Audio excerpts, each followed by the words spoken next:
Krūties vėžys vis dar dažniausiai pasitaikanti vėžio rūšis ne tik Lietuvoje, bet ir visame pasaulyje. Respublikinėje Panevėžio ligoninėje minint kovos su krūties vėžiu mėnesį krūtų chirurgas dr. Vaidotas Česna vedė praktinį teorinį užsiėmimą krūties vėžys šių laikų pandemija. Pranešimo metu bandžiau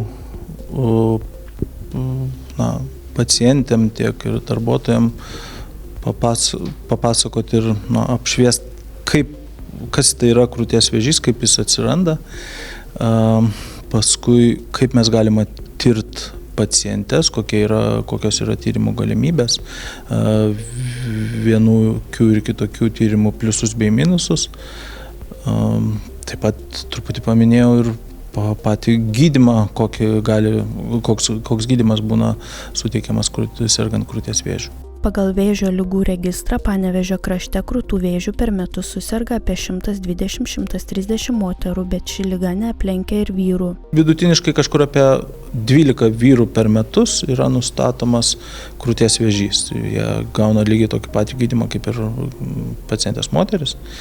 Tai taip, tai nėra vien tik tai moterų liga. Pastebėjus pokyčius, rekomenduojama nedelsiant kreiptis į šeimos gydytoją, kuris nusiųstų pacientą pas specialistą tolesniems tyrimams. Reikalingas tyrimų gydytojas radiologas, kuris turi išmanyti krūtų ultragarsinį tyrimą.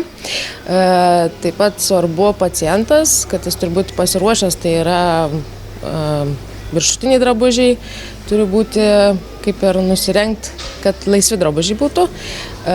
Pacientas atsigula, padaromas yra ultragarsinis tyrimas krūtų ir informuojamas, ką toliau daryti. Jeigu neranda gydytojas radiologas pakitimų, tuomet rekomenduojama pagal visas krūtų ištyrimo gaires kreiptis po metų arba atlikti ultragarsinį tyrimą po metų arba atlikti mamografijos tyrimą po metų taipogi. Anksti diagnozuotas krūties vėžys dažniausiai yra išgydomas.